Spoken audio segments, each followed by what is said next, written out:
En este día, amigo oyente, llegamos al capítulo 3 de la primera epístola del apóstol Pablo a Timoteo. Y aquí nos encontramos en una parte nueva de esta epístola, donde se trata de la cualidad o los requisitos que deben tener los ancianos y diáconos en la iglesia. Lo que tenemos aquí, por supuesto, es algo muy práctico, ya que tiene que ver con la iglesia local. Tenemos entonces en el primer versículo de este capítulo 3 de la primera epístola a Timoteo lo siguiente: palabra fiel. Si alguno anhela obispado, buena obra desea. Ahora, esta palabra obispado que se utiliza en este versículo ha sido mal interpretada y también ha sido interpretada de manera diferente por grupos diferentes. Aquellos que creen en una forma de gobierno episcopal en la iglesia ponen mucho énfasis en esta palabra. La palabra obispo indica en realidad un sobreveedor, un supervisor, un inspector o un superintendente. Esa es otra palabra por la cual se puede indicar este cargo. En la iglesia primitiva, el pastor era llamado por varios nombres. Era llamado un presbítero o anciano. También se le llamaba pastor. También se le llamaba obispo o sobreveedor. Y por supuesto tenemos que decir que también se utilizaba la palabra ministro como título para esta persona. De paso, digamos que a él nunca se le llamó reverendo. Y creemos que ningún predicador debe ser llamado reverendo. Reverendo quiere decir en realidad terrible, y quizá eso puede aplicarse a algunos de nosotros, pero quiere indicar aquello que incita al terror, y es un nombre que sólo se utiliza en cuanto a Dios. Pero estas son diferentes palabras que se utilizan aquí. Personalmente creemos que anciano y obispo son la misma persona. Debemos decir que la iglesia episcopal está en total desacuerdo con esto, o aquellas iglesias que tienen ese tipo de gobierno. Creemos que el título de anciano viene de la palabra griega presbúteros. Es la palabra que se aplica a la persona. Es decir, que este hombre tiene que ser un creyente ya maduro. Y veremos que eso era algo muy importante. Y luego tenemos el término obispo, que viene de la palabra griega episcopos, que se refiere al cargo que ocupa. De modo que tenemos aquí la palabra anciano y también la palabra obispo. Y creemos que esta palabra se puede aplicar a la misma persona. De todos modos, un obispo nunca en la iglesia primitiva tenía autoridad sobre los demás obispos o los demás ancianos. Y este hombre tampoco tenía ninguna autoridad sobre las iglesias. Uno no encuentra eso en la palabra de Dios. Aún el apóstol Pablo, quien fundó esas iglesias, nunca habló en cuanto a sí mismo como si fuera el obispo de tal o cual iglesia, o alguien que estaba gobernando la iglesia de alguna manera. Entonces encontramos que el ministro, como lo llamamos en el día de hoy en la iglesia, es aquella persona que está allí para servir. Ahora, este nombre de ministro es un nombre mal utilizado porque esta palabra se puede aplicar a cada uno de los miembros de la iglesia. Todos nosotros somos ministros en realidad, es decir, todos nosotros servimos, y eso por supuesto es muy importante. Ahora, en este capítulo 3 se nos presenta algunos requerimientos que son positivos y otros que son negativos. Veamos aquí en el versículo 2 lo que se nos menciona como requerimientos positivos. Pero antes de entrar en esto, permítanos hacer un cambio o dos en este último versículo, que en realidad es el primer versículo del capítulo 3. Comienza diciendo, palabra fiel. Esto indica que lo que aquí se dice puede soportar la prueba del tiempo, que uno puede depender de esto, puede confiar en esto. Luego continúa diciendo en este mismo versículo 1, si alguno anhela obispado. Y creemos que hubiera sido mejor traducir esto como buscar. Si alguno busca obispado. Esa palabra presenta el pensamiento de que puede existir la acción de buscar ese cargo. Y creemos que alguno que tenga las cualidades necesarias debería buscar ese cargo. Es decir, que debería desear un lugar donde pudiera utilizar el don que el Espíritu de Dios le ha dado. Y si el Espíritu de Dios no le ha dado a él ese don, y si el Espíritu no le está guiando, entonces eso llegaría a ser una tragedia para la persona que buscara ocupar el cargo de obispo. Por lo que aquí vemos, esto no indica que había solo uno en la iglesia, sino que había varios en ese lugar. Ahora dice aquí en este mismo versículo 1, buena obra desea. Este es un lugar donde él puede servir en la iglesia. Veamos ahora los requerimientos, las calificaciones positivas. En la primera parte del versículo 2 dice, pero es necesario que el obispo sea irreprensible. Ahora, esta palabra irreprensible puede ser malentendida. Uno siempre va a ser acusado de algo si ocupa algún cargo en la iglesia. Usted puede descubrir muy pronto que va a ser acusado de esto o aquello. Pero lo importante aquí es que se presenta la idea de que si se le hace a alguien alguna acusación, ésta no resultará cierta. Eso es lo de importancia aquí.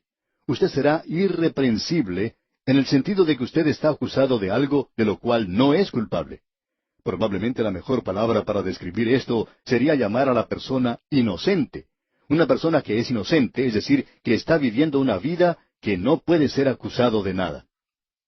En cierta ocasión, un anciano pastor se encontró con un joven que recién comenzaba su pastorado. Este anciano le preguntó al joven, ¿le gusta a usted ser pastor de una iglesia tan grande?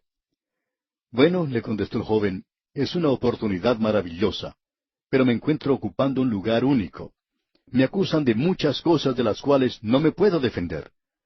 Uno no puede pasarse todo el tiempo respondiendo a la gente, así es que he determinado simplemente predicar la palabra de Dios y no tratar de contestarles porque no puedo hacerlo.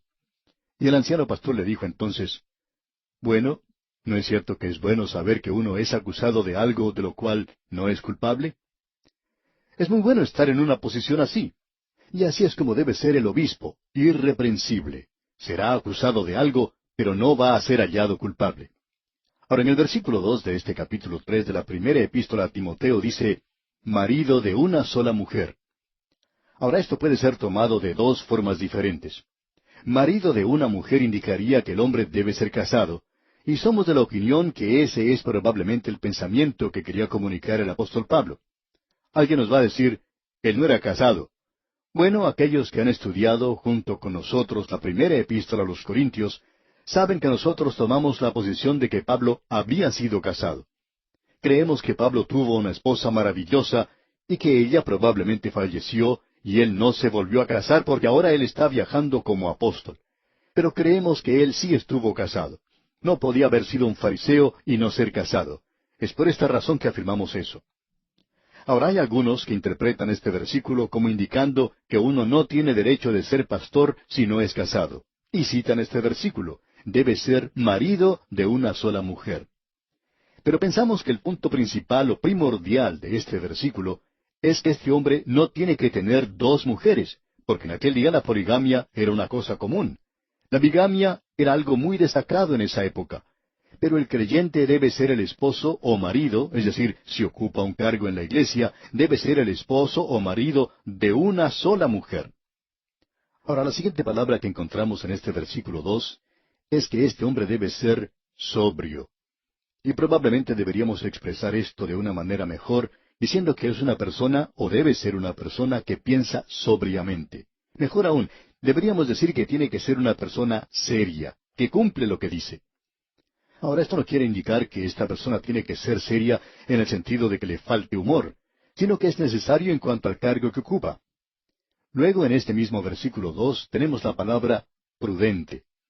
Esto nos indica que este hombre debe ser una persona calmada, que tenga la facultad de pensar bien y no muy crédula, es decir, que debe ser un hombre capaz de mantener su calma.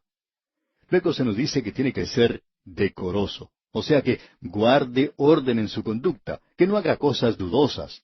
Debe ser una persona que no le dé qué hablar a los demás. En cierta ocasión un pastor fue acusado, falsamente, según entendemos, de haber tenido una relación ilícita con una mujer de su congregación. Ahora, de seguro que por la información recibida de varias fuentes, él no era culpable de eso, pero él se comportó sin cuidado, por cierto. Era un hombre joven, y a veces se encontraba con varias otras personas en alguna otra actividad social, y muchas veces no se cuidaba en lo que decía o hacía. Por ejemplo, le decía al esposo de una dama en la fiesta, bueno, voy a llevar a tu esposa a la casa esta noche. Y entonces se llevaba a esa señora a su hogar, y el otro caballero llevaba a la esposa de él. Y luego él la dejaba a la puerta de su casa y se iba a su propio hogar. Y hacían esto como un chiste. Pero amigo oyente, eso puede causar que la gente, especialmente los chismosos, comiencen a hablar. Pensamos que aquel hombre que tiene un cargo en la iglesia, un ministro, tiene que comportarse de tal manera que no pueda ser acusado de nada por nadie. Bueno, hacer chistes está bien, pero no que estos lleven a hacer cosas dudosas. Y estamos seguros que ese es el pensamiento que el apóstol Pablo quiere presentarnos aquí. Luego, siguiendo adelante con la lectura de este versículo 2, encontramos que el ministro debe ser hospedador. Esto nos indica a una persona que le gusta tratar bien a aquellos que vienen a visitarle. Si es un pastor y un predicador viene de visita, pues él lo lleva a comer ya sea a su casa o a cualquier otro lugar. A esa clase de persona se la conoce como hospedador. Si uno tiene que hacer muchos viajes, es bueno poder encontrar esta clase de personas que hacen algo por aquel que está viajando. Y por cierto, podemos decir que hay muchas de estas personas que uno puede encontrar por muchas partes. Ahora, otra cualidad que encontramos en el mismo versículo 2 es apto para enseñar. Y debemos poner énfasis en esto. Creemos que un hombre no debe llegar a ocupar un cargo de anciano en la iglesia o de obispo en la iglesia, a no ser que él pueda enseñar la palabra de Dios. Hubiera sido muy bueno si las iglesias se acostumbraran a dar una prueba teológica a cada persona que quisiera ocupar algún cargo. Si esta persona no pasa esa prueba, entonces no debe llegar a ocupar ese cargo que busca. Esta podría ser una buena idea. Llegamos ahora a los requerimientos negativos, aquí en el versículo 3 de este capítulo 3 de la primera epístola a Timoteo. No dado al vino, no pendenciero, no codicioso de ganancias deshonestas, sino amable, apacible, no avaro. Ahora note usted, no dado al vino. Estamos seguros que eso se entiende bien. Por cierto que esa persona no debe ser un borracho. Luego se nos dice, no pendenciero. Es decir, una persona que no ande buscando pleito, pelea con los demás o cosas por el estilo. La siguiente indicación es que debe ser no codicioso de ganancias deshonestas. Esto nos indica que no debe tener amor al dinero. Se nos dice que el amor al dinero es la raíz de todos los males. Y esta persona no tiene que tener amor al dinero. Esto ha causado que muchos que ocupaban cargos en las iglesias hayan tenido problemas por la forma en que tratan con el dinero, por la forma en que actúan en sus negocios o donde trabajan, y por la forma en que utilizan el dinero de la iglesia. Es necesario, pues, tener mucho cuidado en cuanto a esto. Y lo que Pablo nos dice aquí es algo muy serio. Prosiguiendo con este mismo versículo 3, nos dice que este hombre debe ser amable. O sea, debe ser una persona como se indica aquí, apacible. Tiene que ser una persona con la cual se pueda conversar. Hay algunos que piensan de forma tal que es imposible razonar con ellos. No se puede hablar con ellos. Con otros sí se puede. Esto nos indica también que esta persona no debe buscar pleitos con los demás. Hay algunos que siempre están creando problemas en la iglesia. Estos nunca deben llegar a ocupar cargos en la iglesia. Y al final de este versículo 13 nos dice, no avaro. Uno podría decir que esta es una persona que ama el dinero, pero aquí indica una forma de idolatría. Esto no es solo el amor al dinero, sino que es en realidad el rendirle adoración y poner la riqueza antes que cualquier otra cosa. Y continuamos luego leyendo en el versículo 4 de este capítulo 3 de la primera epístola a Timoteo, que gobierne bien su casa, que tenga a sus hijos en sujeción con toda honestidad. El anciano debe ser la autoridad en el hogar, sin llegar a ser un dictador, por supuesto. Si no puede gobernar su propia casa, entonces no va a poder gobernar en la iglesia. Y en el versículo 5 continuamos, pues el que no sabe gobernar su propia casa, ¿cómo cuidará de la iglesia de Dios? Luego en el versículo 6 tenemos algo que es muy importante, algo que debemos enfatizar, ya que allí comienza diciendo, no un neófito. Esto indica en realidad que no debe ser un recién convertido. Debe ser una persona que haya sido convertida por algún tiempo. Hay veces que un hombre se convierte esta semana y ya en la próxima semana está él ocupando un cargo en la iglesia y no creemos que esté listo para hacer eso.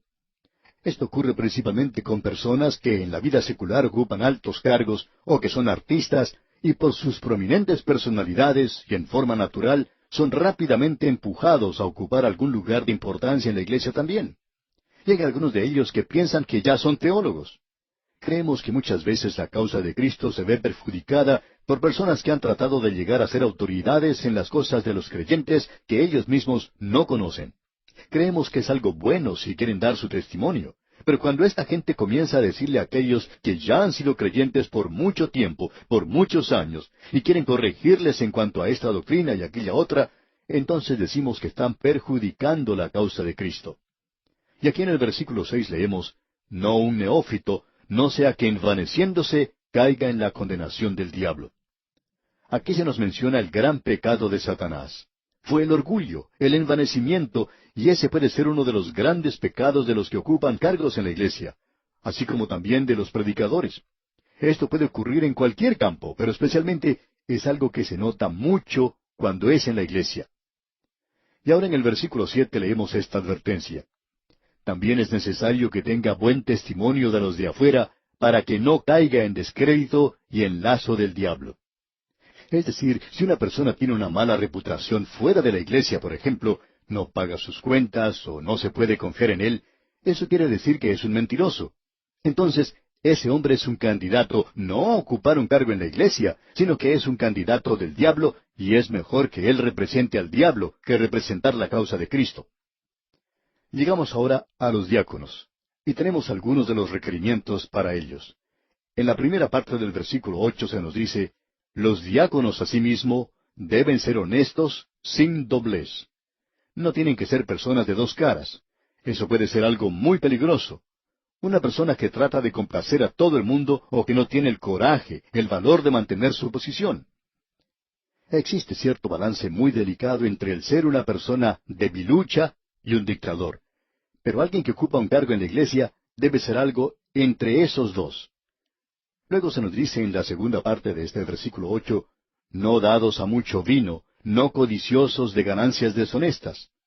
Y no vamos a tratar de explicar esto porque debemos tomarlo tal cual está aquí. Creemos que la Biblia enseña moderación, sobriedad. Creemos que esto es algo importante. No creemos que la Biblia enseñe una abstinencia total, porque usted debe recordar que en aquella época no había muchas medicinas y el vino era un remedio. Puede ser un remedio si se usa de esa manera hoy. Y después de todo, ¿no es cierto que un 50% de la medicina o de los remedios que uno toma hoy tienen su base en el alcohol? En cierta ciudad se encontró que una mujer que era la presidenta de un grupo que auspiciaba la abstinencia de las bebidas alcohólicas, falleció y luego se comprobó que había fallecido de una enfermedad al hígado. Y la gente no podía creer esto porque había sido causada por el alcohol.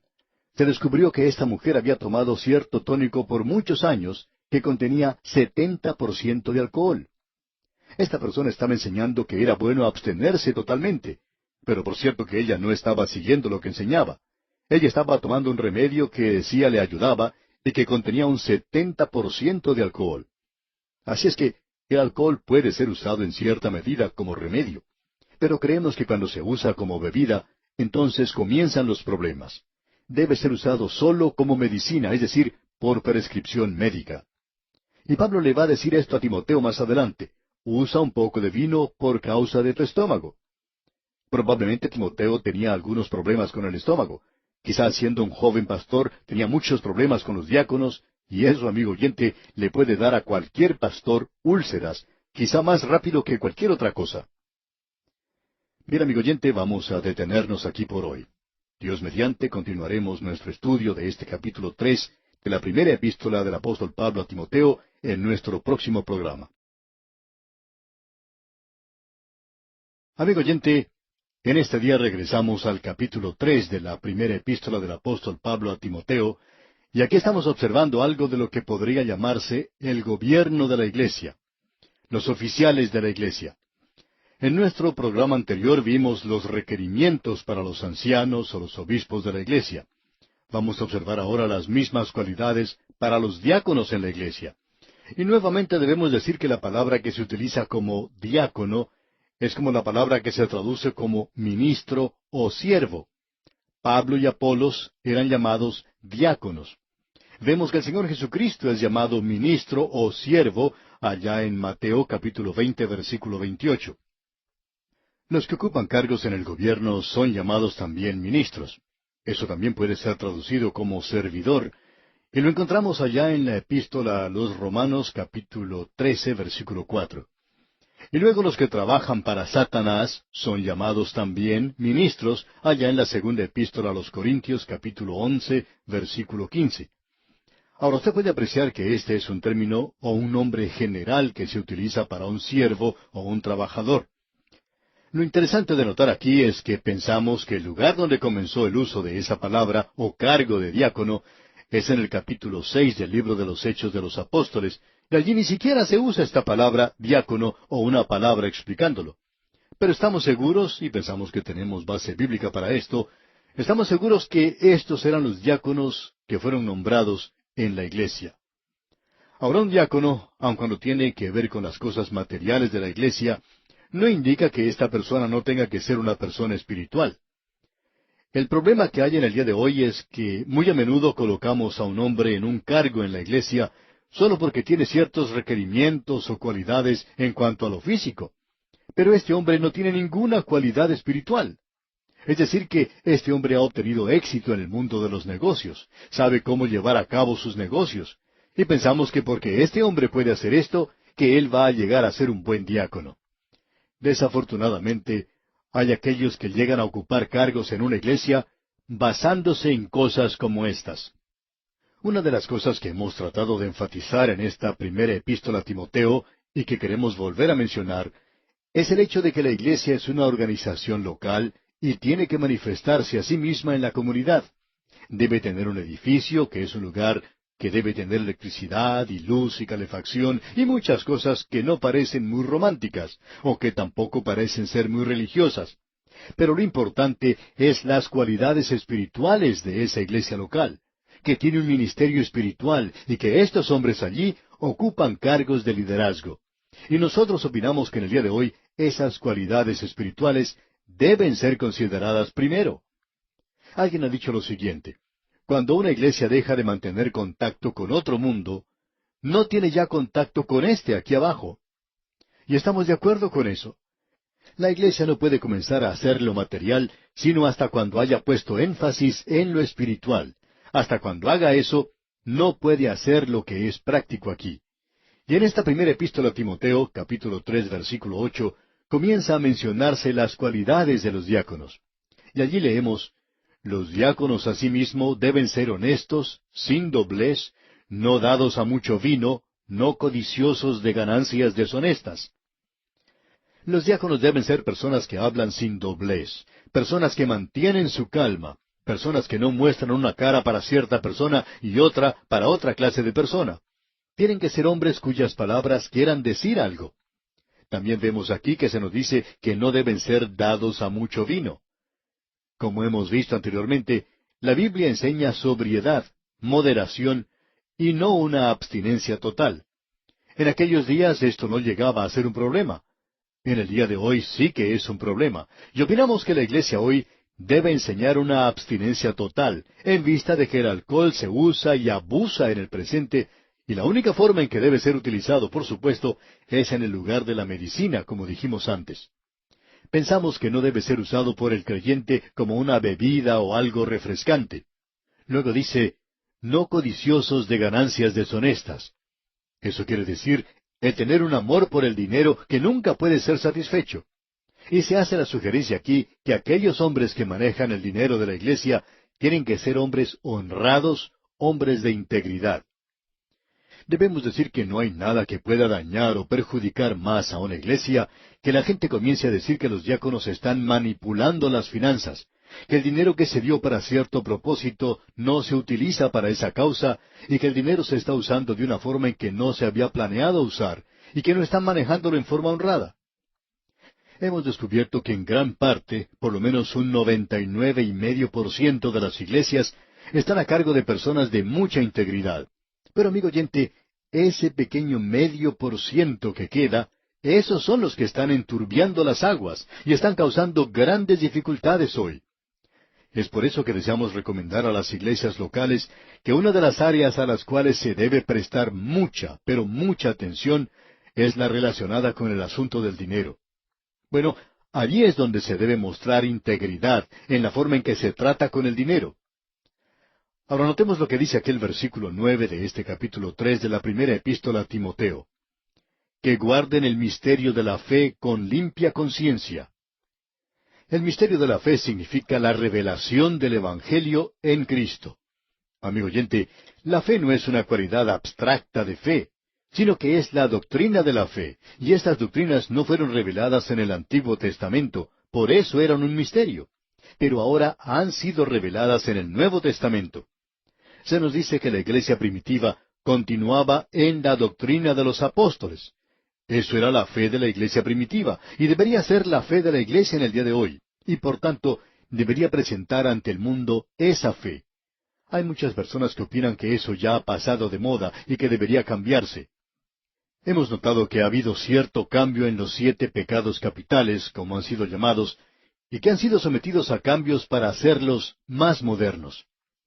Hace muchos años, en una revista internacional, apareció un editorial del cual vamos a citar una parte que decía: juzgando por el estado deplorable en que se encuentra la lista de los 7 pecados capitales, estos se deberían mencionar en el siguiente orden: egoísmo, intolerancia, indiferencia, crueldad, violencia, destrucción. Y reemplazando la lujuria, por supuesto, se menciona la aceptación de la mojigatería.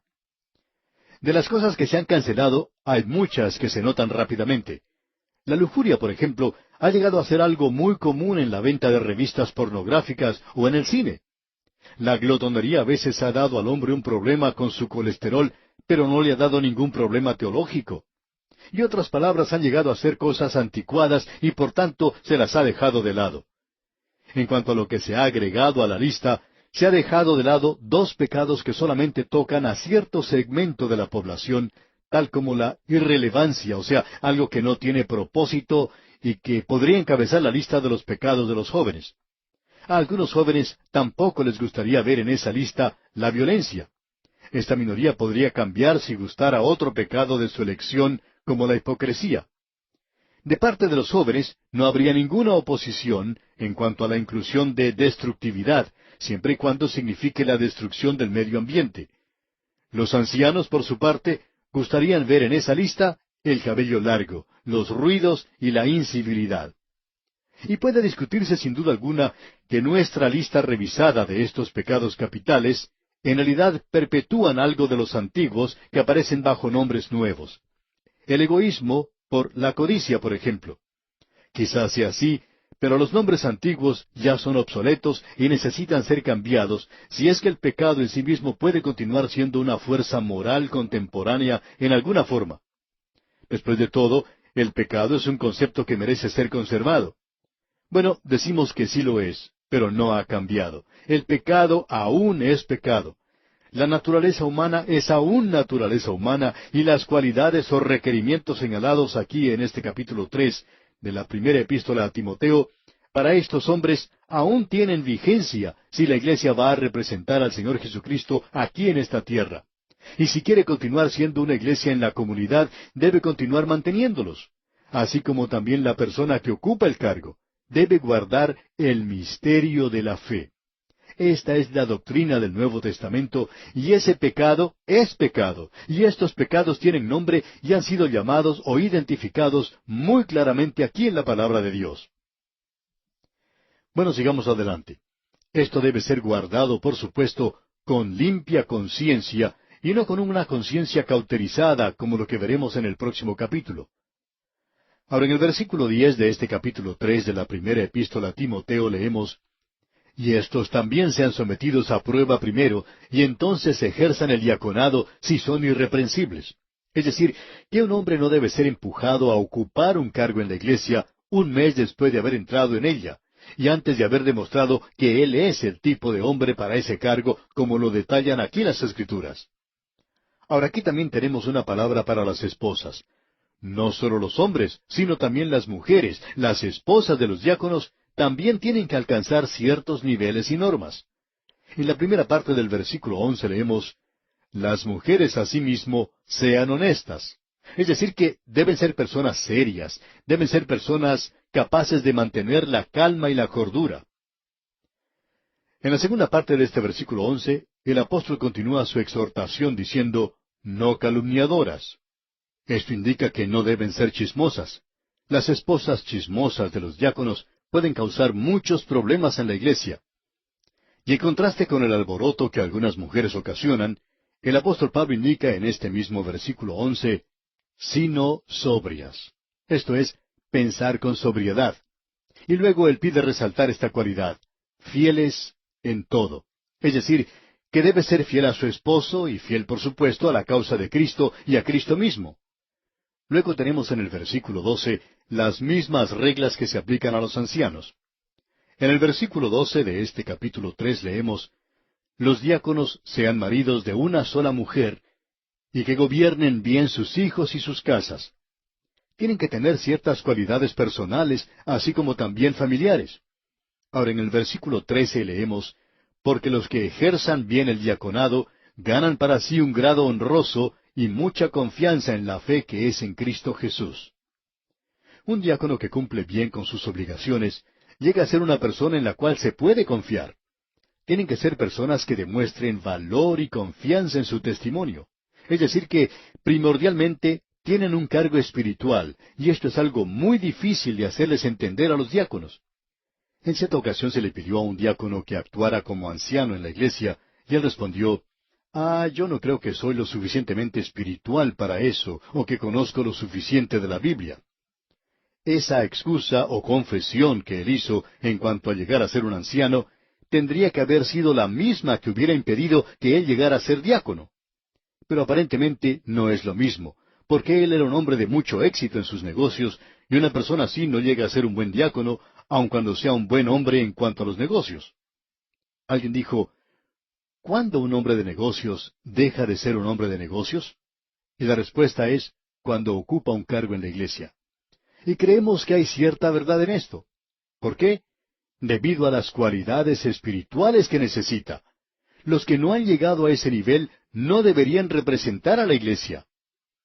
Luego Pablo dice en el versículo 14 de este capítulo 3 de su primera epístola a Timoteo, esto te escribo aunque tengo la esperanza de ir pronto a verte.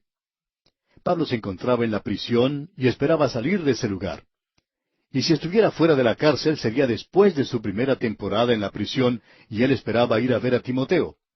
Pablo se encontraba en Macedonia y Timoteo en Éfeso. Ahora el versículo 15 dice, para que si tardo, sepas cómo debes conducirte en la casa de Dios, que es la iglesia del Dios viviente, columna y baluarte de la verdad.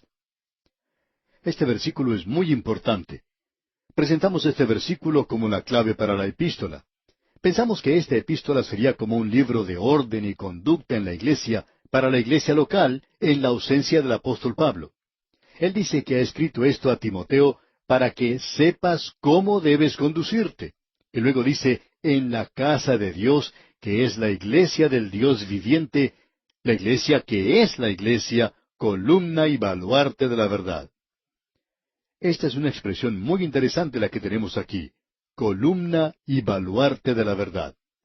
Esta palabra columna quiere decir apoyo, sostén, puntal de la iglesia. Y esta palabra columna indica aquello que sirve de cimiento. Podríamos traducirlo aquí como la idea básica, que la iglesia es la columna. En otras palabras, el cimiento que sirve de apoyo y sostén de la verdad. Es decir, que si los obreros, o ancianos, o diáconos, no representan la verdad, entonces la iglesia no tiene ningún cimiento, no tiene ningún sostén, no puede mantener o guardar la verdad de Dios. No importa cuánto hablen ellos en cuanto a esto de que guardan la verdad. En una iglesia había un hombre que era diácono y que siempre cargaba la Biblia más grande que se podía ver impreso. Cuando él caminaba inclinado a causa del peso de esa Biblia, pero este hombre era una persona en quien no se podía tener confianza. Había ciertas dudas en cuanto a su integridad, y él causó mucho daño en esa iglesia. Él causó tanto daño a la iglesia que llegó a tener mala fama. De modo que Pablo está indicando aquí que él quiere que Timoteo sepa cómo actuar, cómo comportarse y conducirse en la iglesia.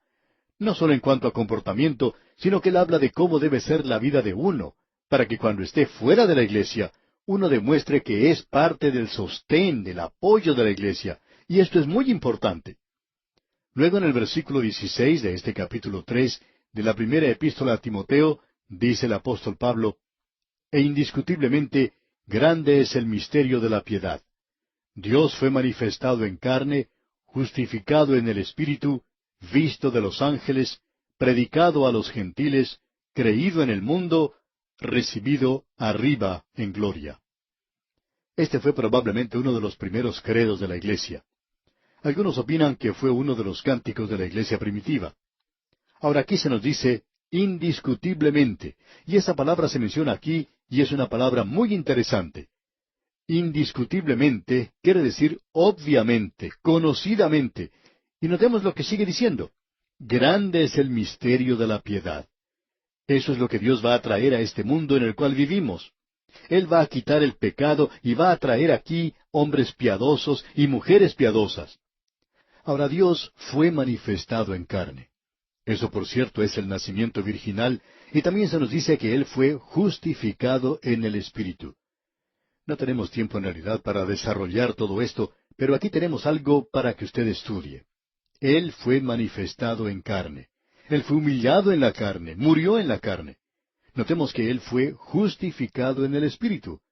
Se siembra cuerpo animal, resucitará cuerpo espiritual, dice allá el apóstol Pablo en su primera epístola a los Corintios, capítulo 15, versículo 44.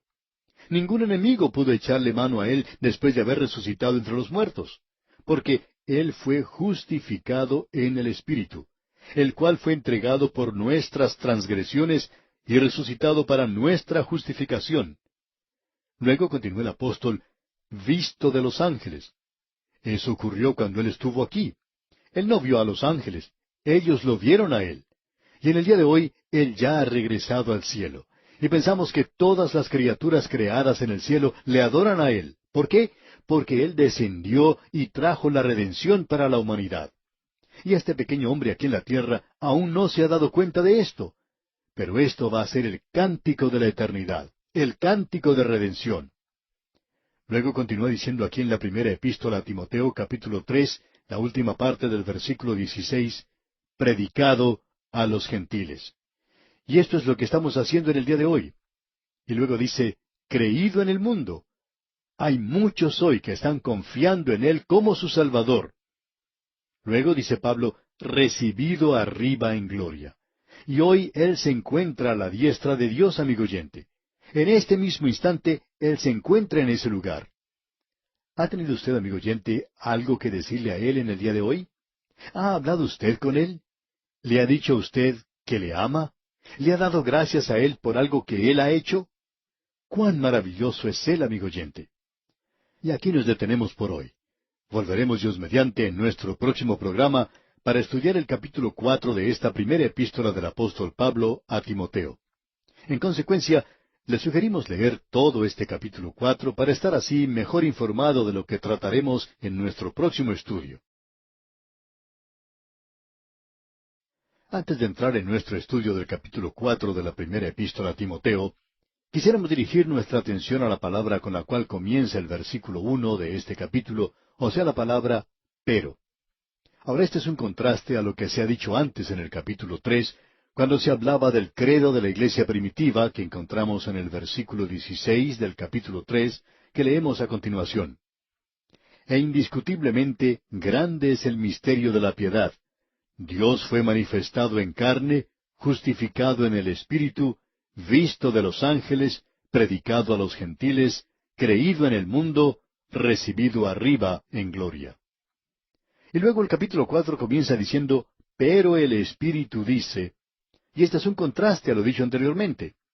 En el versículo 16 del capítulo 3 tenemos ese gran credo de la iglesia, sobre el cual tuvimos que pasar bastante rápido en nuestro programa anterior, y al cual quisiéramos regresar para recalcar algunas cosas. Allí dice, Dios fue manifestado en carne, justificado en el Espíritu. Tenemos aquí, según creemos, la enseñanza del apóstol Pablo en cuanto al nacimiento virginal de nuestro Señor Jesucristo. También nos habla de la existencia de Jesucristo antes de su encarnación y que era espiritual, por supuesto. Ahora, en su carta a los Filipenses, capítulo 2, versículo 6, el apóstol Pablo nos dice, el cual siendo en forma de Dios, o sea que el Señor Jesucristo era en forma de Dios. Allá en Hebreos capítulo 1, versículo 3 leemos, el cual siendo el resplandor de su gloria y la imagen misma de su sustancia, y que Dios es espíritu. El Señor Jesucristo mismo dijo eso allá en el capítulo 4 del Evangelio según San Juan, versículo 24, que Dios es espíritu. De esta condición como Dios, no habiendo sido visto por ojos humanos, Él vino a manifestarse para poder ser visto en la carne. Él vino como hombre y entró a las condiciones humanas. Y bajo esas condiciones humanas, los atributos de su personalidad, esencialmente espiritual, estaban veladas. Ese es el pensamiento que nos da a entender Juan cuando él dice en su Evangelio, y aquel Verbo fue hecho carne, es decir, nació carne y habitó entre nosotros. Nació carne, él fue hecho carne y tomó su lugar entre nosotros. El pensamiento que tenemos aquí es que él fue cubierto con carne humana. Así como Dios no era visible en el tabernáculo, él entonces habitó entre nosotros en carne humana. Y ahora que Él es un ser humano, entonces Él es como nosotros, y nosotros podemos saber algo en cuanto a Dios. Pero bajo esas condiciones humanas, los atributos de su ser esencial estaban velados. A los hombres no les pareció que Él era lo que Él era en realidad. Ellos no le reconocieron como lo que Él era. Aquel que en el principio era Dios, y estaba con Dios, y era Dios mismo. Todas las cosas por Él fueron hechas. Él vino a este mundo como un bebé que no podía hacer nada por sí mismo, y Él era la imagen del Dios invisible, uno con Dios, y Él tenía todo el poder en el cielo y en la tierra, pero aquí en esta tierra Él tomó para sí forma humana. Y como resultado de esto, Él fue tratado como impostor, como usurpador, blasfemador. Él fue odiado, fue perseguido, fue asesinado. Él era pobre, fue tentado, fue probado. Él podía derramar lágrimas. Él fue un varón de dolores. Y en todo esto, Él no fue justificado en la carne, como podemos apreciar. Él salió de la esfera de su ser espiritual y bajó a esta tierra. Y estando aquí abajo, Él tomó un lugar humilde. Pero ahora, como dice aquí, Él fue manifestado en carne. Así es como le vio el mundo, pero justificado en el Espíritu. Hubo oportunidades cuando su gloria resplandeció aquí. Hubo revelación y expresiones de testimonio de quién era Él verdaderamente cuando estuvo en esta tierra. Él fue visto y su nacimiento fue virginal en la presencia de los ángeles allí. Fue visto en su bautismo, en su transfiguración y en la oportunidad cuando los hombres llegaron a arrestarle. Y aun las cosas que sucedieron en su crucifixión, que causaron que el centurión dijera, verdaderamente, este hombre era hijo de Dios. Pero fue cuando Él regresó de entre los muertos que podemos verle a Él justificado. Y ahora Él ha regresado a la diestra de Dios. Ningún enemigo puede tocarle desde ahora en adelante. Él no volverá a ser deshonrado y nadie en su presencia podrá hacer eso de nuevo, porque Él vino a este mundo y el hecho de que Él ha regresado al cielo significa nuestra justificación. Porque aquí Él fue entregado por nuestras ofensas. Él estaba ocupando nuestro lugar como pecador. Ahora Él nos da un lugar allá arriba y nosotros somos justificados. Y ahora Él es justificado por el Espíritu en la gloria. ¡Cuán maravilloso es todo esto, amigo oyente! Ahora, en contraste a todo esto, tenemos lo que dice aquí el primer versículo del capítulo 4. Leamos.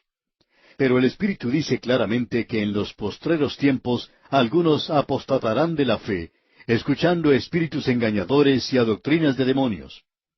Ya hemos mencionado en nuestras notas que los postreros tiempos se refieren aquí a los últimos días de la Iglesia sobre esta tierra.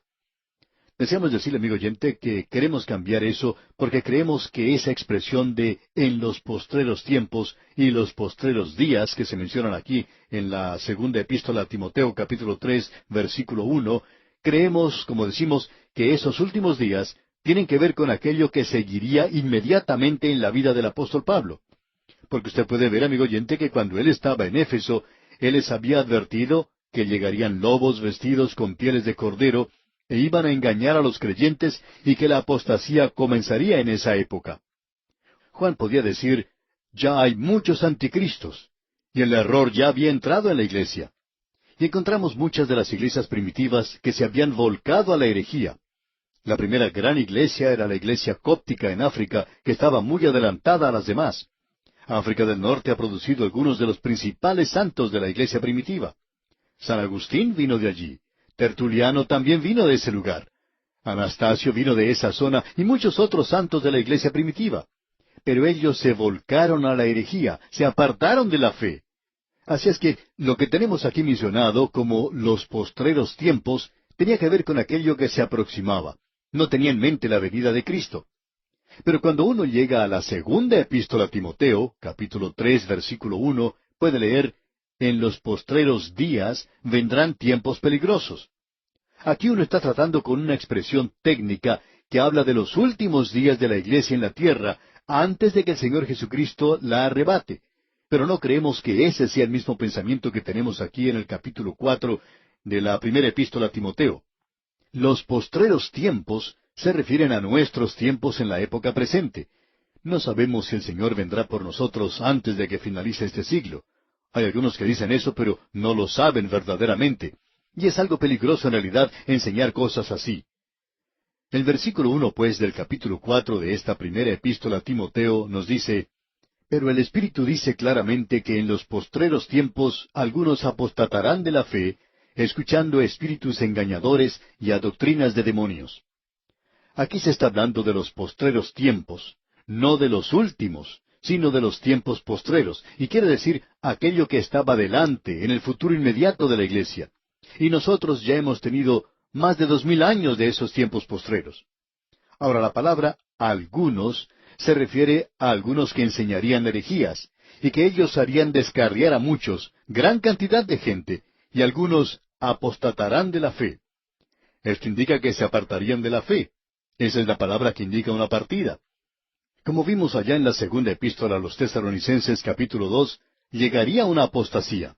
Y eso indicaba que iba a haber una separación, y esa separación era el rapto de la iglesia. Y que este asunto de la apostasía había estado en la iglesia por algún tiempo. Eso no sería algo nuevo al fin de las edades de ninguna manera. Creemos que crecerá y ha estado creciendo a través de los años. Cuando la iglesia de Cristo sea arrebatada, usted podrá apreciar en la tierra una organización, como vimos allá en nuestro estudio de la segunda epístola a los Tesalonicenses. Pero esta organización es completamente apóstata. Y eso es porque la verdadera iglesia ha sido arrebatada y sacada de este mundo. Y esto ha sido traducido casi literalmente como apostasía, el que algunos apostatarán de la fe. Bueno, como ya dijimos, esto significa el separarse, apartarse, partir. Y el partir indica que usted tiene que tener un lugar no solo de llegada, sino también de partida o de procedencia. Y los apóstatas son aquellos que han profesado en alguna época el haber tenido la fe, pero ahora se han apartado de ella. Apóstata quiere indicar literalmente apistemi en el idioma griego y significa literalmente pararse o permanecer lejos de. O sea que uno se aparta de un lugar y ese es el partir de un lugar a otro. Ahora, el lugar en el cual ellos se encontraban era la fe, ya que tenían esa fe. Ahora se han apartado de la fe que profesaban. No puede haber una apostasía en el paganismo porque ellos nunca han profesado la fe. Ellos nunca han profesado tener o confiar en Cristo como su Salvador. Ellos nunca habían escuchado acerca de Cristo. Por tanto, no puede haber una apostasía en ese lugar. Tiene que venir en la iglesia organizada. Y de eso es exactamente de lo que el apóstol Pablo está hablando aquí, que el Espíritu dice claramente que en los postreros tiempos algunos apostatarán de la fe. Bien, cuando ellos se apartan de la fe, ¿cuál es la causa responsable por eso? ¿Qué fue lo que causó que ellos se apartaran de la fe? ¿Es acaso porque ellos han llegado a ser muy intelectuales? ¿Es a causa del desarrollo científico y del aumento del conocimiento que les revela que la fe no puede guardarse más? Ah, no, no, amigo oyente. Ellos se apartarán de la fe escuchando a espíritus engañadores y a doctrinas de demonios. Aquí tenemos esta expresión de espíritus engañadores. Y esto es muy interesante. Indica uno que va de un lado para otro. Proviene de la palabra vagabundo o engañador o alguien que seduce. Y en realidad, Satanás es todo eso. Así es que ellos escucharán a espíritus engañadores. Es decir, estos son espíritus satánicos y doctrinas de demonios. Prestarán atención a esas cosas. Ahora existe una grave separación en el día de hoy, y una de las cosas que ha alarmado a mucha gente es esta, que en esta edad materialista existe cierto regreso al mundo de los espíritus, y se le da mucho énfasis a eso. Nos dice hoy la palabra de Dios: probad los espíritus si son de Dios, porque muchos falsos profetas han salido por el mundo. La verdadera prueba de esto es ese credo que mencionamos anteriormente. Dios fue manifestado en carne, justificado en el Espíritu. En el día de hoy, el único camino de salvación es por medio de la muerte de Cristo, y esa es la forma en que usted puede probar estas doctrinas de demonios en el presente. Hay algunos hoy que se han apartado. Estos son creyentes, por lo menos ellos dicen que lo son, y nosotros no podemos comprender por qué ellos se han pasado a ese otro lado, digamos, poniendo tanto énfasis en los demonios. Es así que hay mucha gente en el presente que está interesada en cuanto a este tema.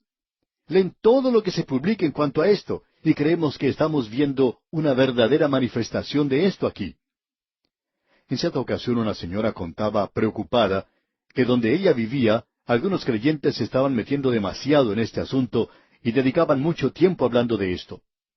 Bueno, amigo oyente, permítanos decirle que lo mejor que usted y yo podemos hacer es evitar vernos involucrados en este tipo de situaciones.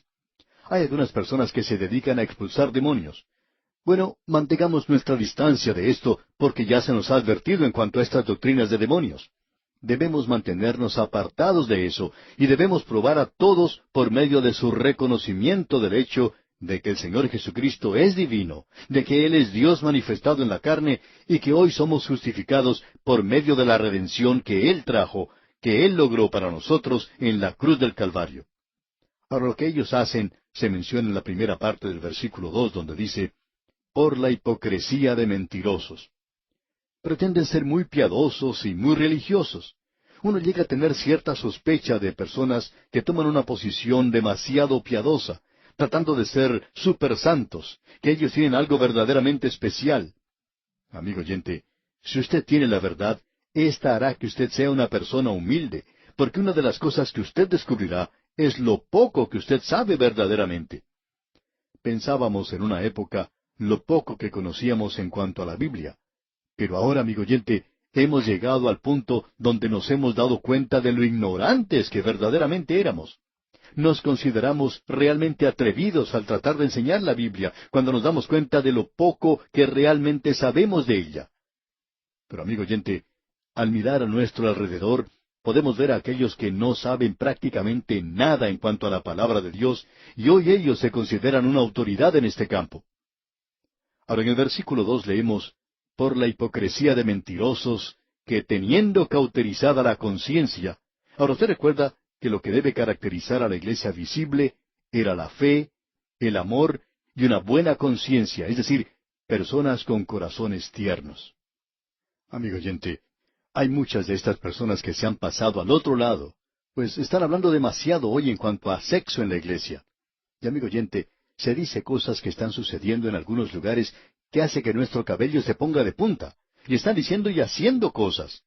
Amigo oyente, no creemos que usted pueda hacer este tipo de cosas a no ser que su conciencia haya sido cauterizada, es decir, si usted se ha apartado de la palabra de Dios. Usted puede ver que es necesario tener una conciencia tierna en la iglesia. La iglesia necesita reconocer lo importante que es esto en el plan y propósito de Dios, y no debería inclinarse a un nivel tan bajo. Es imposible comprar música hoy. No creemos que la música sea celestial en la actualidad, sino más bien infernal. Y amigo oyente, creemos que muchas cosas como estas están ocurriendo en el presente, es decir, que están ya sucediendo por mucho tiempo. Aún en los días del Señor Jesucristo había personas que se habían apartado a cultos y sectas aparte del judaísmo. Por ejemplo, prohibían casarse. Y aquí en el versículo 3 dice, prohibirán casarse y mandarán abstenerse de alimentos que Dios creó para que con acción de gracias participasen de ellos los creyentes y los que han conocido la verdad. Hay aquellos que a veces se quieren meter en dietas, crean ciertas reglas y normas que en realidad no se encuentran en la palabra de Dios. Y aquí leemos, prohibirán casarse. En los días del Señor Jesucristo, por la zona cerca al Mar Muerto, existía un grupo de esenios, como eran llamados, y fue entre ese grupo que se encontró varios manuscritos, es decir, los manuscritos del libro de Isaías, que fueron llamados los manuscritos del Mar Muerto. Allí fueron encontrados. Esta gente se encontraba en esos lugares aún en los días del Señor Jesucristo. Y cuando llegó el cristianismo, esta gente se unió a esto. Y aquí leemos, prohibirán casarse. Ellos hacían eso. Y también dice, y mandarán a abstenerse de alimentos. Y hay algunos que se apoyan en esto hoy como si la comida lo recomendara a uno ante Dios. Es cierto que si usted come cierta clase de comida, puede ser que le cause un malestar estomacal y le traiga otras complicaciones. Pero esto no tiene nada que ver, amigo oyente, con su vida espiritual. Puede afectarla, pero no tiene nada que ver con esto. Ahora, en los versículos 4 y 5 de este capítulo 4 de la primera epístola a Timoteo leemos, porque todo lo que Dios creó es bueno, y nada es de desecharse si se toma con acción de gracias, porque por la palabra de Dios y por la oración es santificado. La palabra de Dios no condena esto, sino que lo encomienda. Y usted puede dar gracias por la comida, y eso lo santifica para su cuerpo, porque la palabra de Dios ya lo ha dicho. Hay ciertas cosas por las cuales nosotros no podemos dar gracias. Hay ciertas comidas que nos hacen mal y por tanto no las podemos comer. Entonces, uno no quiere dar gracias por cosas como esas. Por supuesto que uno no va a dar gracias por cosas que le hacen sentir mal a uno. En ciertos lugares se han dedicado a envasar la carne de la serpiente cascabel y tratan a eso como una comida exótica. Si usted nos llegara a invitar a cenar y nos dice que nos va a servir esa clase de carne, y me pide que yo dé gracias por esa comida, pues, amigo oyente, no creo que yo pueda hacer eso. Tendría que decirle, lo siento mucho, pero yo no puedo dar gracias por algo como eso. Ahora, si se puede tomar con acción de gracias, entonces, amigo oyente, siga adelante y cómalo. Cualquier cosa que usted pueda comer, cómala. Esa acción está perfectamente bien.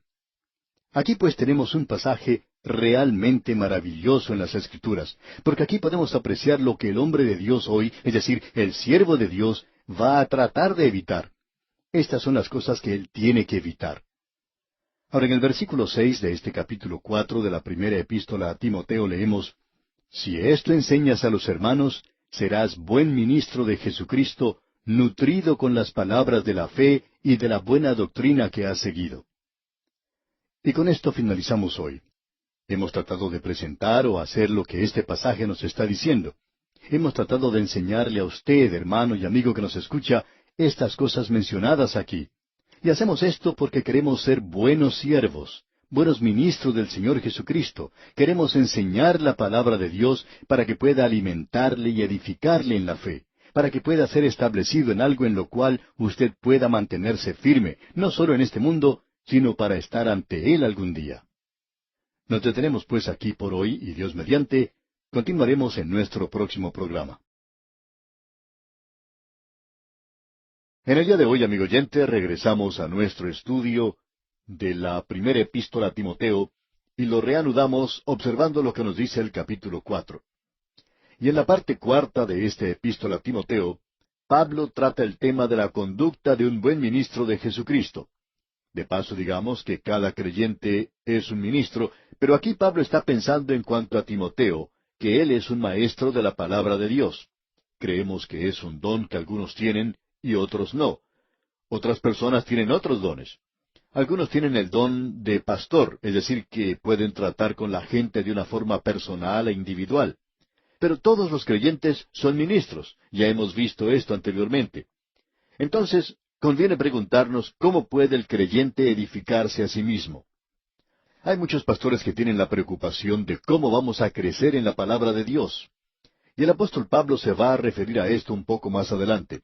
Pero él nos está aclarando aquí que la forma en que nosotros nos edificamos es no saliéndonos por una tangente en este asunto de las dietas, que se puede comer esto o que no se debe comer aquello, que debemos adoptar un programa estético, como si eso nos diera una posición especial ante Dios.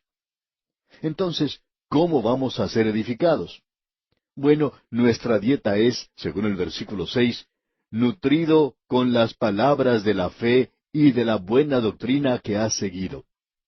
Aquí él le dice a Timoteo que él debe lograr eso. Algunas personas opinan que existía cierto peligro para Timoteo en el lugar donde él se encontraba, en la ciudad de Éfeso, donde había tantas religiones, donde la obra de Satanás era tan obvia, que podía existir el peligro de que ese joven predicador se apartara por algún camino desviado.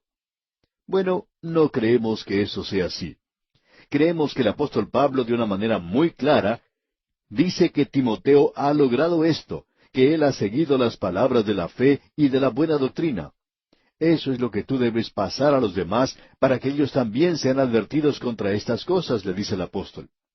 Y él continúa indicando que eso es lo que él debe advertir a los demás, no sólo de la apostasía y de los falsos maestros, enseñando las palabras de fe él mismo, sino que tiene que rechazar lo que se menciona ahora a continuación en el versículo 7. Desecha las fábulas profanas y de viejas. Ejercítate para la piedad. Él tiene que ejercitarse para la piedad en esta vida, y él tiene que sellar o rechazar las fábulas profanas y las cosas de viejas. De seguro que usted, como muchos de nosotros, ha tenido la oportunidad de visitar alguna vez a una señora anciana que quiere que uno coma cierta cosa porque dice ella que le va a hacer bien. Esto se trata, estamos seguros especialmente con los niños, diciendo que los va a hacer crecer fuertes y sanos. Y a veces uno tiene que comer cosas que son muy desagradables. Y uno las come porque es un niño y tiene que obedecer a los mayores, no sabiendo si eso en realidad le ayuda o no. Bueno, es en cuanto a estas cosas que el apóstol Pablo está presentando esta advertencia.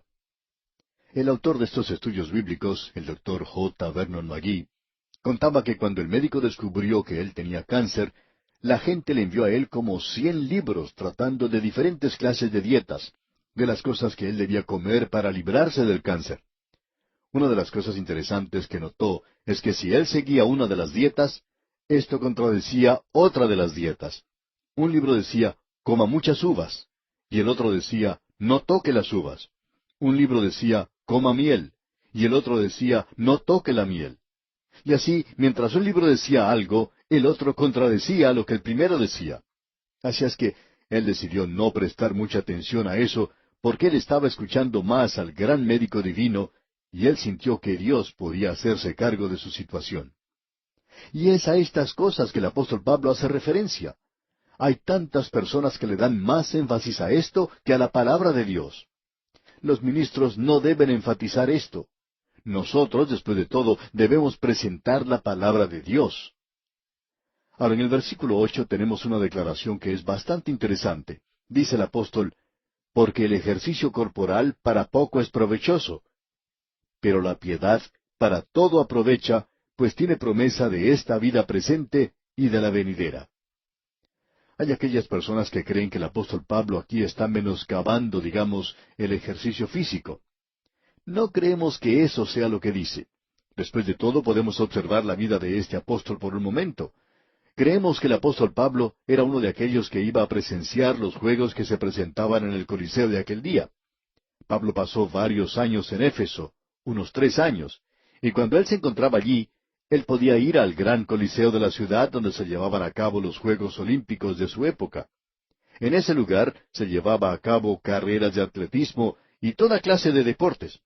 Allí podían ir unas 100,000 personas, y el apóstol Pablo usa el ejemplo de una carrera de aquel día y lo compara a la vida del creyente, al andar del creyente, indicando que la vida cristiana es en realidad una carrera en sí misma.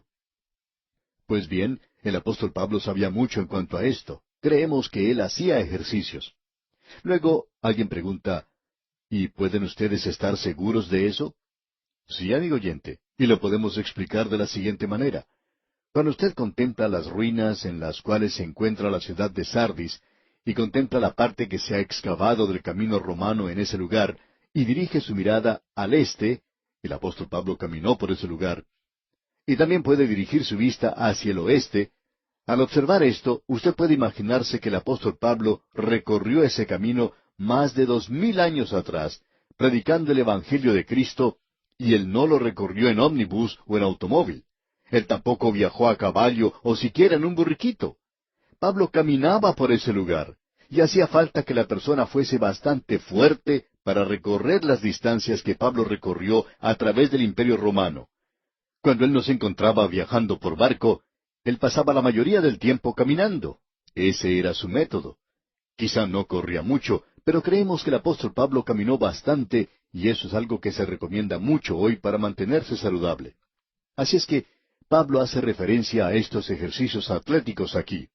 Y los ejercicios físicos son muy populares en cualquier país. Grandes ciudades tienen estadios y coliseos donde se lleva a cabo grandes espectáculos. Muchos creyentes dan más énfasis a esto que a las cosas de Dios hoy. Hay algunos miembros de las iglesias que pasan más tiempo durante la época del verano en los estadios y en los gimnasios que en los cultos de oración. Y todo lo que el apóstol Pablo está diciendo aquí es que esto no está mal. Lo que él está diciendo es que hay que observar las cosas desde la perspectiva correcta. Dice, porque el ejercicio corporal para poco es provechoso, pero la piedad para todo aprovecha. Ahora, ¿cuál es la diferencia entre estas dos cosas en cuanto a importancia se refiere? Bueno, el ejercicio físico, el ejercicio del cuerpo, le ayuda a usted solamente en esta vida, porque más adelante usted va a recibir un cuerpo nuevo y entonces no habrá necesidad de ejercitarse. Pero la piedad, y esto, amigo oyente, nos indica algo. Escuche lo que Pablo está diciendo aquí. La piedad para todo aprovecha. Hay quienes dicen que el creyente puede regresar a Dios en términos o normas fáciles. Bueno, eso es cierto. Él puede hacer eso. Él puede regresar a Dios. También debemos decir que el creyente puede pecar. Pero, amigo oyente, una vida piadosa no solo tiene sus beneficios aquí en la tierra, sino que tendrá beneficios en la eternidad. Tenemos el ejemplo del hijo pródigo, quien perdió mucho cuando se fue a un lugar apartado de su hogar. Y cualquier creyente hoy que está viviendo una vida descuidada y no está viviendo una vida piadosa, descubrirá que aún en la eternidad él tendrá que pagar por haber actuado de esa manera. Ahora el apóstol Pablo dice que si uno hace ejercicios corporales, bueno, eso está bien. Creemos que Pablo lo hizo, como hemos mencionado. Pero él dice, un momento, amigo oyente, ¿qué me dice en cuanto a la piedad? ¿Está demostrando usted el mismo interés en cuanto a la piedad como el que demuestra en cuanto al ejercicio físico, en cuanto a los hechos o sucesos deportivos? Y usted debe recordar que lo físico termina cuando se nos acaba esta vida, pero la piedad continúa en la vida siguiente. Es muy importante que veamos esto. Luego el apóstol Pablo le da mucho énfasis a lo que dice aquí en el versículo 9. Leamos. Palabra fiel es esta y digna de ser recibida por todos. Es decir, que él dice que aquí tenemos algo en lo cual podemos poner nuestra confianza total. Uno podía confiar en esto en la época de Éfeso, en el primer siglo, como puede hacerlo ahora, en el siglo XXI, y podrá confiar también en el siglo XXII, si es que llegamos a esa época. Ahora, en el versículo 10 de este capítulo 4 de la primera epístola a Timoteo dice, que por esto mismo trabajamos y sufrimos oprobios, porque esperamos en el Dios viviente, que es el Salvador de todos los hombres, mayormente de los que creen. Nuevamente tenemos algo importante aquí. En primer lugar tenemos lo siguiente, que si usted se mantiene firme por Cristo, esto le va a costar algo. No hay ninguna duda en cuanto a eso. Lo siguiente que se menciona aquí, y que es muy importante para nosotros, es que el Señor Jesucristo es el Salvador de todos los hombres. En el día de hoy hay muchas discusiones y polémicas en cuanto a de qué color eran los ojos del Señor Jesucristo, por ejemplo. ¿Cuál era la apariencia física del Señor cuando estuvo aquí? ¿Era rubio o era moreno?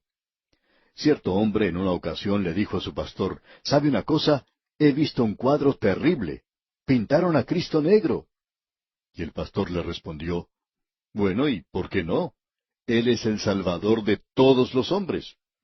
Amigo oyente, lo importante es el comprender no de qué color era su piel o el color de su cabello, ni si era alto o bajo o cuánto pesaba. Eso no es lo importante, y la Escritura nunca me informa en cuanto a esto. Aunque él fue un hombre, nunca se nos dice nada en cuanto a su descripción física. Sin embargo, amigo oyente, la Biblia nos informa que Él es el Salvador de todos los hombres. Y no importa quién sea usted, Él puede ser su Salvador. Él es el único Salvador. Pero ¿qué dice al final del versículo? De los que creen. Usted puede volverse a Él si quiere hacerlo. Estamos seguros que usted ha podido observar muchos buses recorriendo las calles y avenidas de la ciudad. Y si usted quisiera, pudiera subir en cualquiera de ellos, paga su pasaje y puede subir. Sin embargo, no toda la gente está haciendo eso. Y lo mismo podemos decir en cuanto al Señor Jesucristo. Cristo es el Salvador de todos los hombres, mayormente de los que creen. Usted, amigo oyente, tiene que creer para poder subir a ese bus. Y eso es lo importante de ver de nuestra parte. Ahora leemos en el versículo 11, esto manda y enseña. Y luego el versículo 12 dice, ninguno tenga en poco tu juventud. Habría aquellos en la iglesia que dirían, bueno, él es un jovencito solamente, no sabe mucho todavía. Y quizá fuera así, pero ninguno tenga en poco tu juventud, sino sé ejemplo de los creyentes. Ahora, ¿cómo puede uno evitar que los demás lo critiquen o digan que uno es demasiado joven? Bueno, no se porte como un joven insensato. Debemos decir las cosas claramente. Un joven estudiante de un seminario, preparándose para el pastorado, decía que a él siempre le daba temor hablar en la congregación cuando veía una persona de edad que le estaba escuchando. Un anciano pastor que le escuchó hablar así, le dijo que no se preocupara por eso, y citó este versículo de las Escrituras que tenemos ante nosotros aquí en la primera epístola a Timoteo, capítulo 4, versículo 12. Y él enfatizó que uno tiene que ser un buen ejemplo para los creyentes. Eso es lo importante. No es la edad lo que es importante, sino si uno es ejemplo de los creyentes. ¿De qué manera? En palabra, conducta, amor, espíritu, fe y pureza. En el día de hoy quizá tengamos lo que se llama una nueva moralidad. La Biblia también tiene una nueva moralidad, y aquí la tenemos ante nosotros. Y amigo oyente, en la época en que vivimos nosotros, esto que estamos diciendo puede ser algo completamente nuevo para muchas personas. Y queremos decir esto porque sabemos que hay muchos jóvenes que nos están escuchando. Aquí tenemos la norma de Dios. Tenemos que ser ejemplo hoy en palabra, en nuestra conversación, en nuestra conducta, en nuestro amor, en nuestro espíritu, en fe y en pureza. Luego en el versículo 13 dice el apóstol, entre tanto que voy, ocúpate en la lectura, la exhortación y la enseñanza. Llegamos aquí a algo un poco diferente en esta sección. En primer lugar, él le dice a este joven predicador, aparentemente Timoteo era un hombre joven, creemos que tendría unos 30 años. Pablo le dice que el ministro debe leer las Escrituras públicamente. ¿Con qué propósito? Para consolar y para enseñar. Dice el apóstol, entre tanto que voy, ocúpate en la lectura, o sea, lee la palabra de Dios, en la exhortación y la enseñanza. Esto es algo importante de comprender de nuestra parte hoy. La palabra de Dios se debe leer. Y creemos que la iglesia no está cumpliendo con su función principal hasta cuando llega a hacer que la gente lea la palabra de Dios. Eso es de suma importancia.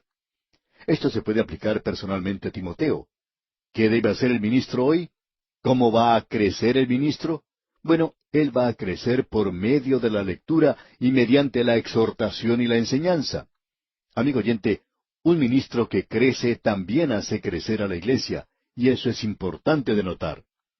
Una de las mejores cosas que se dijo en cuanto a Dwight Moody, aquel gran evangelista, fue dicho por uno de sus vecinos. Este hombre dijo, cada vez que el señor Moody regresa a su hogar, uno se da cuenta de cuánto él ha crecido espiritualmente. Y amigo oyente, ¿qué puede usted decir de usted mismo? ¿Ha avanzado usted un poco más del lugar donde se encontraba el año pasado? ¿Está usted creciendo en gracia y en el conocimiento de Cristo? La única forma de llegar a hacerlo es leyendo las Escrituras, leyendo la palabra de Dios, las grandes verdades que se encuentran en la palabra de Dios. Luego Pablo en el versículo 14 le dice a Timoteo, no descuides el don que hay en ti. El Espíritu de Dios le da a cada creyente un don. Y este hombre tenía un don como lo tienen todos los creyentes. Ese don, dice Pablo, al continuar en este versículo 14, que te fue dado mediante profecía. Aparentemente Pablo había predicho esto. Él había dicho lo que este joven haría, y se hizo con la imposición de las manos del presbiterio. Y aquí se está haciendo referencia a los oficiales de la iglesia. Debemos aclarar que la imposición de las manos nunca comunica nada, y debemos comprender eso. Existe la idea hoy de que si uno pone las manos en otra persona, eso hará que algo se transfiera a ella. Lo único que usted puede transferir al imponer las manos sobre alguien, amigo oyente, es microbios. Eso es todo lo que usted puede transferir. Pero, ¿qué es lo que él quiso decir? Cuando usted pone las manos sobre un hombre, quiere decir que él ahora es su compañero en el ministerio. En algunas iglesias se insiste en que los diáconos, los ancianos, pongan sus manos sobre cada misionero que se encomienda a la obra. ¿Por qué? Porque eso indica que nosotros somos compañeros con él en el ministerio. Y creemos que cada ministro que es encomendado a la obra debería tener esa imposición de las manos de aquellos que van a ser sus compañeros en esa tarea, aquellos que son los representantes en la iglesia, esos siervos obreros. Porque eso es todo lo que quiere decir, pero es algo muy importante, como usted puede apreciar. Luego Pablo, al continuar con su exhortación a Timoteo, le dice en el versículo 15, ocúpate en estas cosas, permanece en ellas. Y esto nos indica que debe ser diligente en su estudio. El ministro no tiene ninguna excusa por la cual no pueda estudiar la palabra de Dios. El creyente tampoco tiene excusa alguna para no estudiar la palabra de Dios. Y esto es importante. Estudie, medite en estas cosas. Y en la parte final de este versículo 15, Pablo reafirma, para que tu aprovechamiento sea manifiesto a todos. Esta es una de las razones por las cuales rechazamos las devociones como un sustituto para la lectura y el estudio de la palabra de Dios.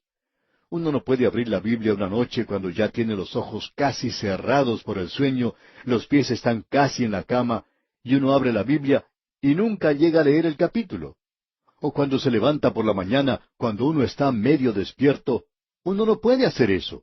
O cuando está sentado a la mesa listo para salir a trabajar. Amigo oyente, usted no puede estudiar matemáticas o ciencia o geometría de esa manera. Y la palabra de Dios es digna de toda la atención que usted pueda darle.